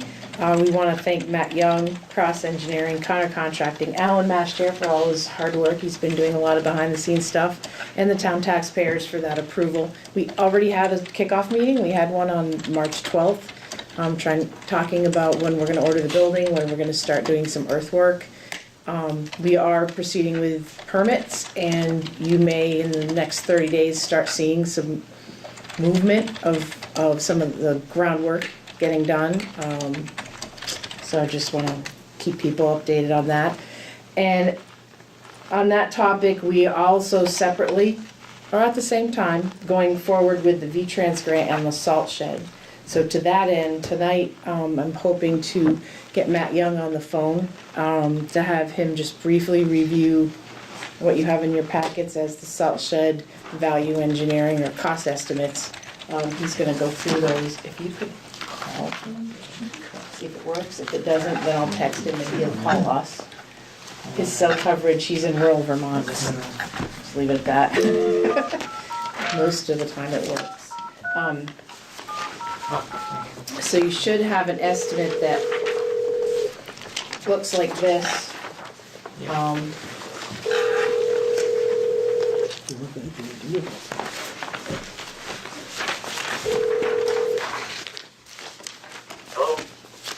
Hey Matt, it's Jen Gray at the town of St. Albans. Can you hear us okay? Yep, I can hear you. Okay.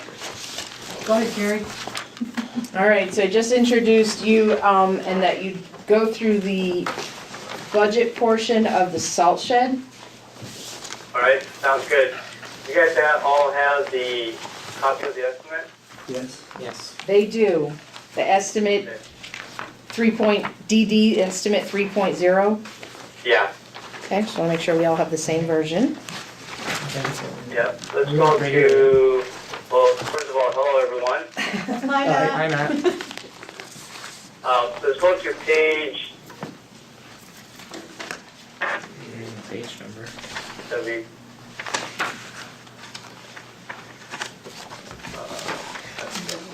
will be page 7 of the PDF, or be following page 6 of your book. You'll see like a summary. Actually, just go to page 5, that'd be faster. Yes, because the other ones aren't numbered. One more here. Yeah, the other ones are not numbered. Those are the details. So go to page 5. And as part of the V-Trans agreement, the grant agreement, I am required to prepare an estimate. And then with that, there's actually 2 estimates that have to be prepared before the project gets bid out. So at 35% design, this is the estimate that I had come up with. And you can see under the building site work, it's about $832,000. And that's the bricks and mortar component of the salt shed. And then the $96,000 is under the design for the soft costs for the design permit and my time. And then the owner contingency about $46,000. So that puts us at $970,000. if you recall, when we put the numbers out there for the $3.8 million for the taxpayers to vote on, we had included a budget allowance for the salt shed about $682,000. So I want to give you guys a heads up now that what is designed currently, it is over budget, and it's depending on how you guys look at allocating the cost. The $832,000 that I had estimated is fairly in line with the bid that we received, because even though we bid only the garage building, I also wanted to kind of get a feel on what the salt shed cost can be from the market. And this is not a reflection of what the final bids could be. They could be, lower.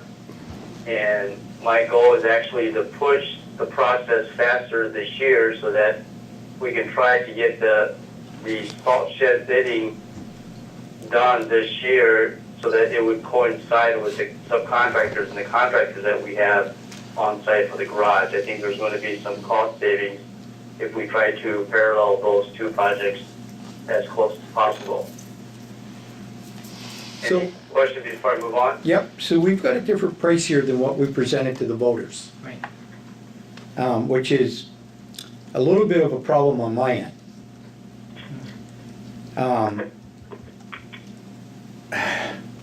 I guess I wasn't really paying too much attention when you explained why we have a different price right now.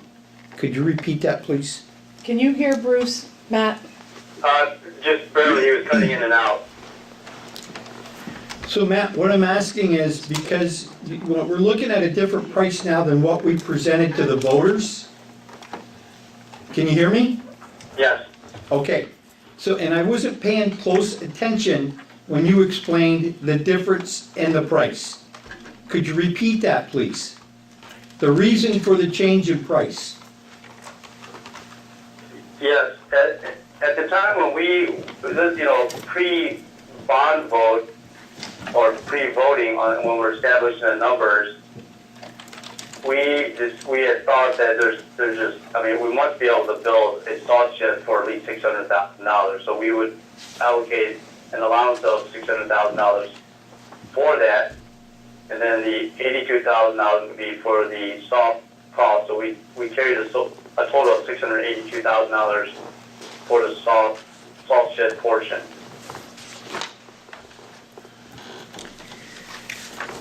Well, I guess I'm not really comfortable with the statement that we thought we could build it at that price. Didn't we do some analysis? Well, there's analysis where if you go to the next pages, there's some opportunities to reduce the cost of this project. Matt, I'm gonna stop right there. Can you just hold for a second? He can't hear you when other people are talking, when he's talking. Matt, Yeah. Brendan, I'm looking at number 1 on page 6. Delete the lean-tos. I don't necessarily know that we could do that. That'd be a really big change in the scope of work. I guess I'd like you to paint a picture of our contingencies for the total project between the garage and the salt shed, and maybe what that figure might be together. And then maybe how much are we really off right now? Are we in the point where we're 280 grand in the hole? Or are we we might have blown our contingency already, depending on how the bids come in. Where are we at? Brass tacks. Right now, you're $287,000 over budget. And what was our contingency? Contingency is $40-some thousand. So call it 240. Just for the salt shed, we have a separate contingency for the building. Do you know that figure off the top of your head? Because we bid it all, Thought it was 246. so we're to the point now where we're within the margin of error on our contingencies. If, I'm gonna say if, the salt shed has not been bid by a qualified contractor yet. These figures are an estimate based on 35% of the design process being completed. Am I correct in saying that, Matt? That is correct. So we honestly cannot say that this $970,000 and change is what it'll cost. This is just your best estimate as a qualified estimator. It could go up, it could go down, it could stay the same, we don't know. But if that $970,000 figure is accurate, between the contingency on the garage and the contingency on the salt shed, are we in the hole, or did we just blow the contingencies out of the gate by not doing enough good math? Keeping in mind that this is the first project as a municipality that we'll have done of this scope, and there will be learning curves as we go, but where are we at with the contingencies in mind? Total project. And I know you have to separate for V-Trans, but Yeah, I did. Let me pull up the contingency part for the.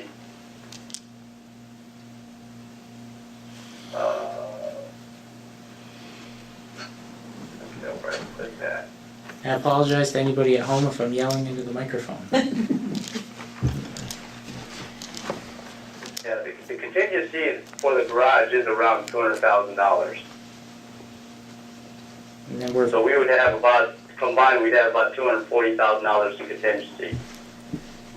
So, worst case, we blew our contingency on both sides of the project, and we're 40 grand in the hole. We haven't started. And we haven't even put a shovel in the ground. But we haven't gotten final bids yet. But we haven't gotten a bid. I mean, it could come in 100 grand less than that. It could come in at 870, really. I mean, and in the last 3 months, we've seen 687, now we're seeing 970. So I have really no idea, not being a qualified individual, what. Well, I'm gonna tell you one thing, I do this every day for a living, and let me tell you, the swing on this price is unreal. It's unreal. I So don't know, for- if we were gonna go with $660,000, why don't we put that out as a lump sum bid to a contractor to see if we can get it built for that? Do it on a CM lump sum bid. That is the strategy. Unfortunately, with the V-Grants process, they make you follow all these steps in order to get to that point where they call it phase C, which is the construction portion. So we're still cutting through red tape to be able to get to the point where we could implement something like what Bruce just suggested? We have to do it base fee, and there's no option from that. I don't think we can do, Well, why can't you do a lump sum? I mean, you're still spending their money, they're still controlling the money that you're spending. All you're doing is saying, that with their money that they're giving us, this is what we've got to build the project with, can you do it or not? I hear you, but you can't apply common sense to grant requirements. I'm sorry. So the Al. grant is saying we can't do lump sum, Let me get to Al here. right? Al? V-Trans, let me explain a little bit. V-Trans, their mentality, whether it's they're combining their mentality of procurement, whether it's highways or a vertical structure. And so, yes, we can bid this out lump sum. That's my preferred method, have it fully designed, bid it out, hard bid it. But then every bidder is required to give us quantity unit prices, and then they basically bill you for the amount of concrete or gravel or shingles that's actually installed in the field. Well, why couldn't we go lump sum CM and turn the payments over, just feed the money to the CM and let him cover the subs? Well, we are kind of doing that. Because we do have to bid this out separately and treat it as a separate project. Okay, well, that's what regardless, yeah, it would be a separate project. I don't know, It's discouraging. it is to hear this. We're not even out of the gate yet. And we've gone to the people of this town and told them, ask for money to build this. Now we're telling them that, The contingency is. we're looking like we don't know what we were doing. Right. Matt, I'm not gonna not give you a chance to respond, but Al's had his hand up for some time now. Al? First of all, there's nothing we can do, we've got to build this building. Oh, yeah. And the salt shed. Right. So this, if you will, from my point of view, not being a professional, is part of the bureaucracy. Once we get through this and it actually goes out to bid, Then we have if we're way over, then we have to just go back to the taxpayer. But I suspect that we're not gonna be that far out. Yeah, but Al, you gotta understand, if you go lump sum, I understand what you're saying. there is no over. Right. If it's over, If you the could get contractor somebody to pays take- for it. If you they're could get- saying that we can't do it that way, so if we just move forward. I would like to research that and make That- 100% sure that we can. That's fine with me. Well, I thought, Matt, did you just say that we could do a lump sum after we get through the bureaucracy? We can bid a lump sum, but then the bidders have to provide us with the unit pricing based on the lump Okay. So sum. what? So And they've they got, actually get paid So what? on the quantities that they actually put in place. but what they provide has to add up to our 682 or 687. Well, it should add up to whatever the lump sum bid ends up being. It's kind of like a not to exceed amount. It guarantees that they don't go Right. over. So we, But, Yeah. on the other hand, if they go under, the money's theirs. Go ahead. Alan? Go ahead, Alan. Matt, it's Alan. I thought when we put that out to bid, correct me if I'm wrong, but I remember looking over those bids and the contractors had bid that separate pricing for the salt shed because we had the layout of the foundation, we knew what the groundwork was, that they had given us a price, and if it was to be done when the contractors were there, they even gave us what the discount was gonna be. They did. In fact, we received 2 bids for the salt shed portion, even though it really wasn't, I guess it wasn't binding because of our V-Trans grant approach that we're going to take. Mm. I wanted to take the opportunity to get some market pricing on where the salt shed cost might come to. And so actually Connor's bid was really kind of close to where I settled in for my bricks and mortar cost of $800,000. But that wasn't a formal bid It was not a formal bid. It was more of an informational bid. on the salt shed at that time. So we're not there yet. This is something that we need to watch incredibly close and keep the public abreast to. And then figure it out as we go, so to speak, like any other project. Is that fair to say? Yes. Okay. The only way you're gonna tell what you have for a true cost to build this thing is to bid it out. And we're, You're not gonna know what your true cost is until you bid it. and you think, Matt, how long out, how much more red tape, how many more months of red tape do you have to cut through before we get to that portion? Well, my projection originally was that you're not going to be able to do any construction on the salt shed until next summer because of the environmental feedback that we have to wait from V-Trans. But the way things have been going so far with them, it's actually been pretty positive, and I've been able to talk them into combining some of the steps together so that we can accelerate the bidding process for this year and do construction this year. Mm. So my goal is that let's say by, let's say August, we can bid this out, break ground before fall. It's not going to take that long to build the salt shed. Yeah, we can do it, but I'm gonna tell you something right now. Not for $970,000. I don't see how that could fly. That figure. We've got to bid this thing out, Matt, and we've gotta have a solid number. And we're, so, I completely agree with you. We have to bid it out in accordance to V-Trans process. We have to bid it out. and we're, So what do you let's think, do that. May? That's, Would you, again, I'll get back to how much more time? Do you have a month in mind where you have a goal to have the RFPs out for this? I'm hoping in August. Okay, so we, This is purely contingent on V-Trans process and how long it's going to take them. so do we have any room We've this been keeping up on our end, that it's now really 4 or 5 months of waiting for them. So let me ask, and I'll turn it back over to Bruce for a quick second.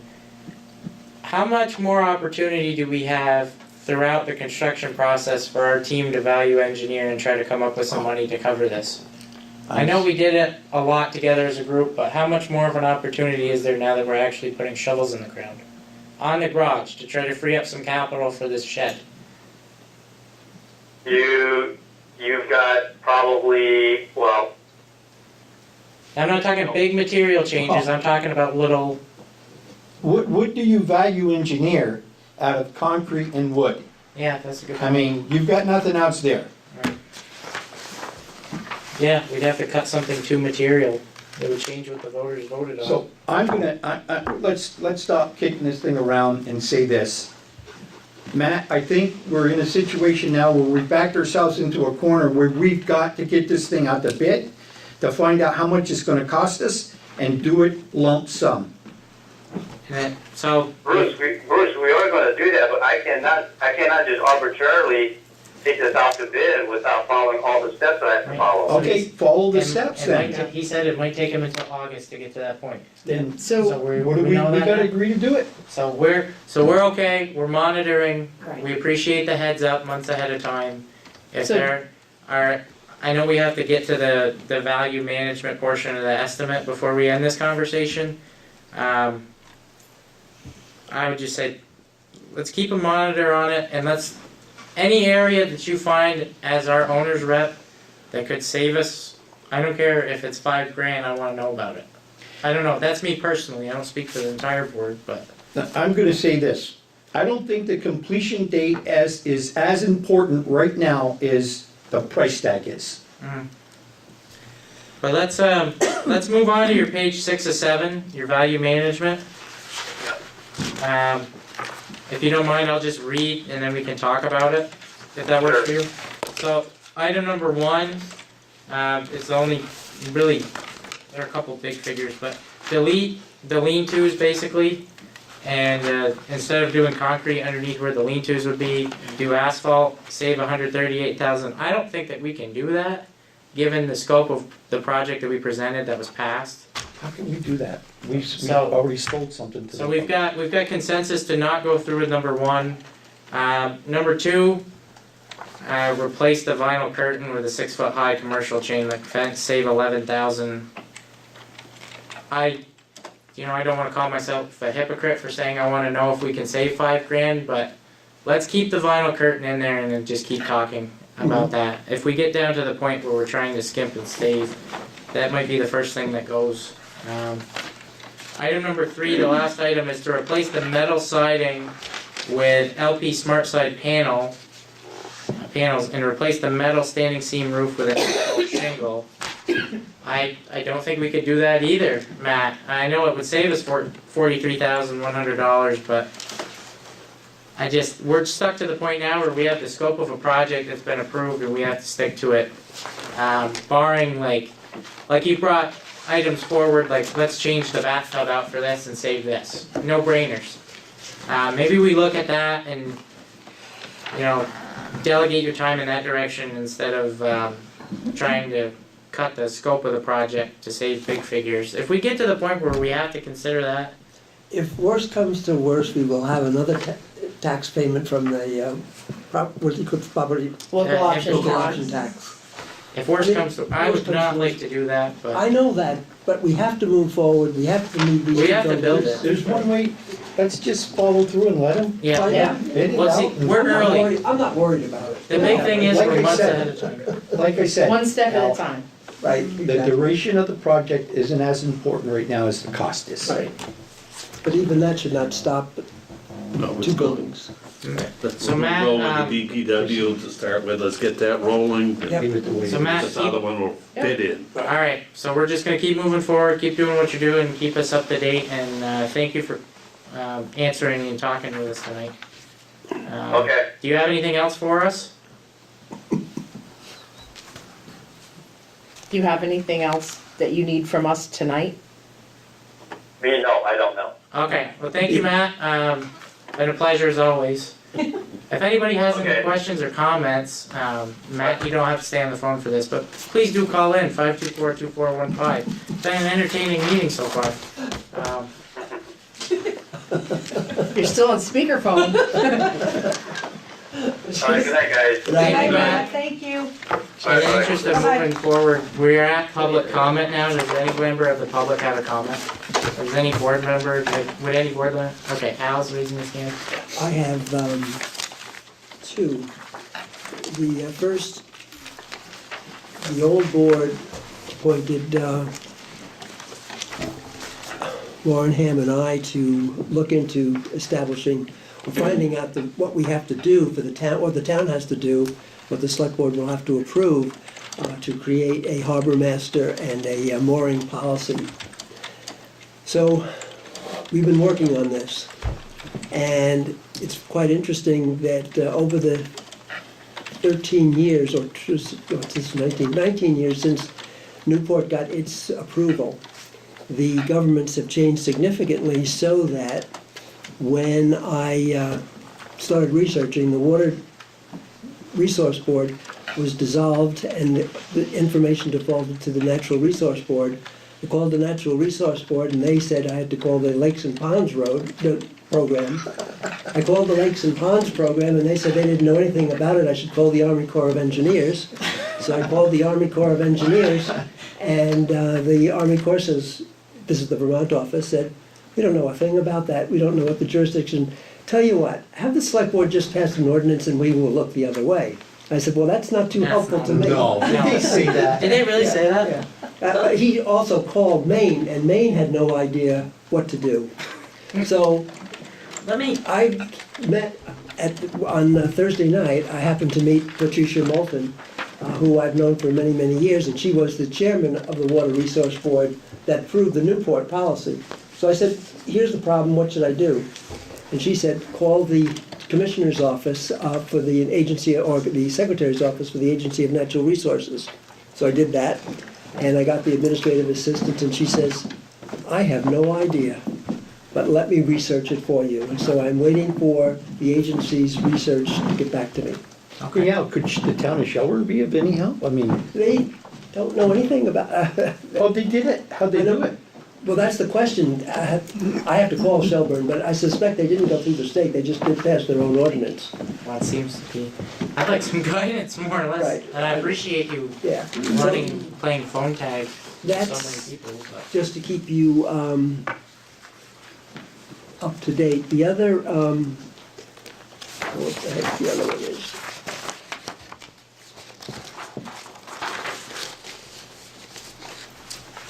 There's a second one. Come on, Alf, you gotta think that hard. I know. Well,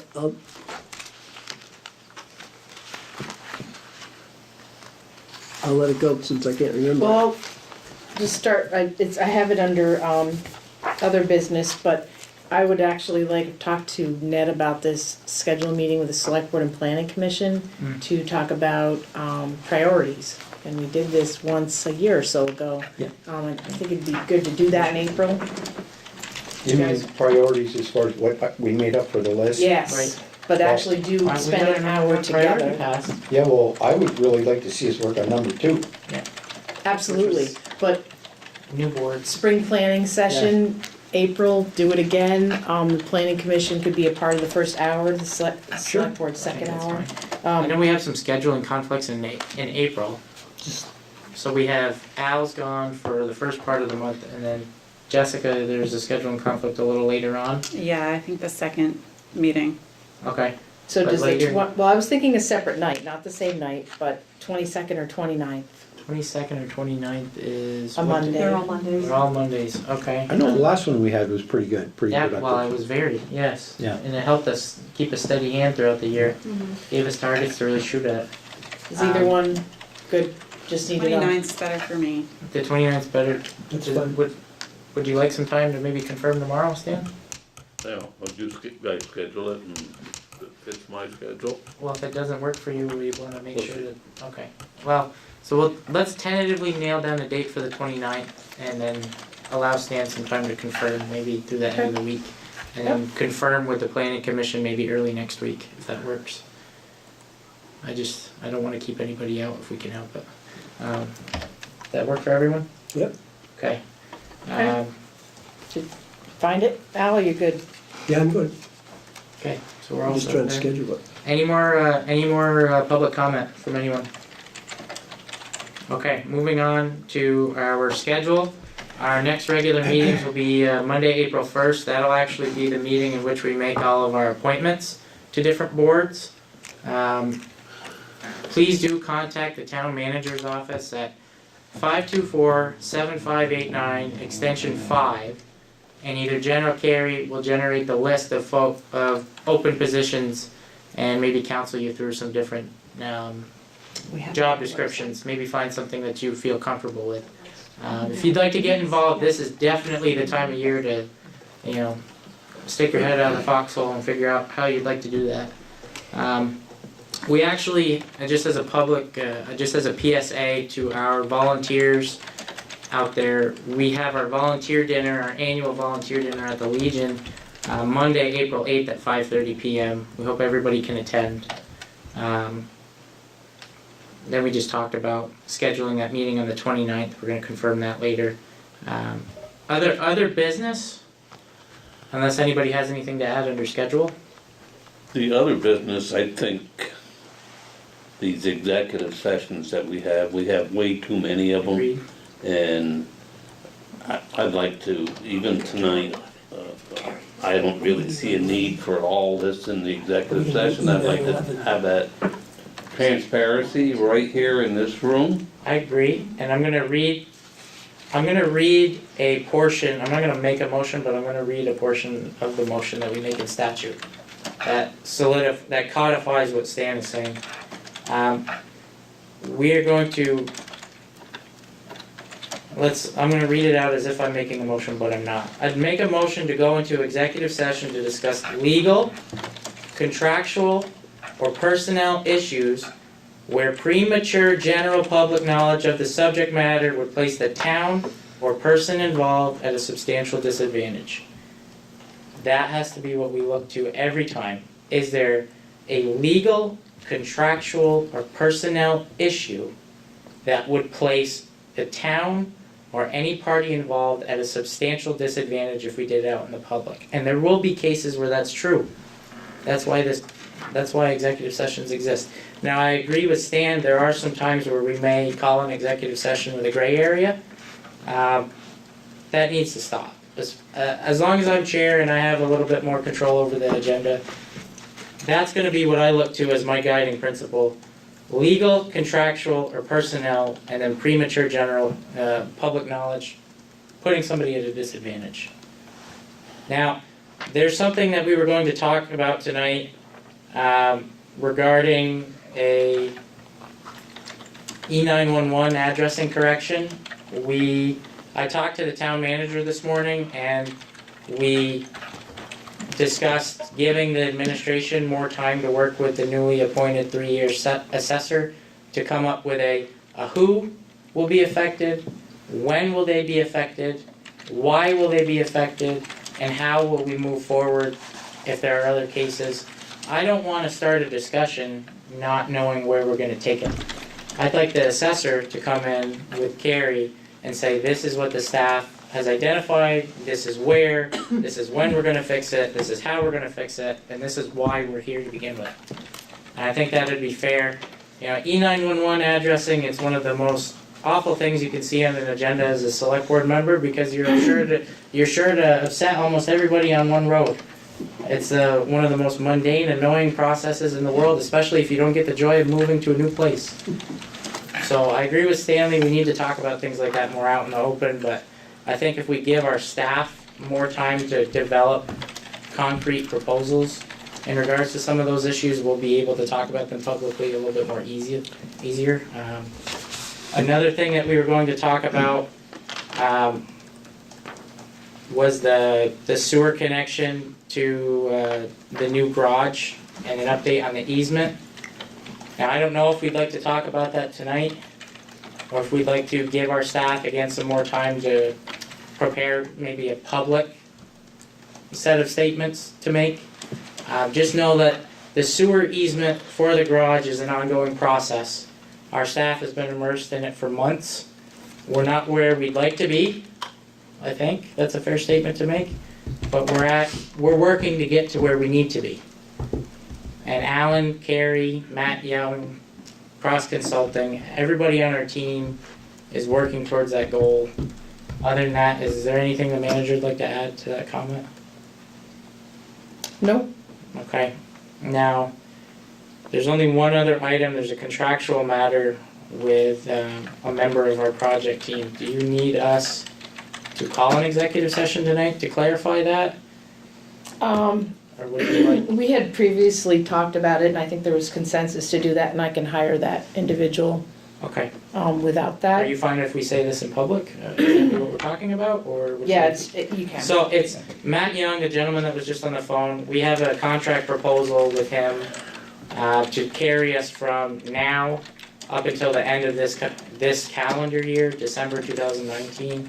The thought was we would discuss that in executive session, but we've decided to, and I think we can just do it by consensus.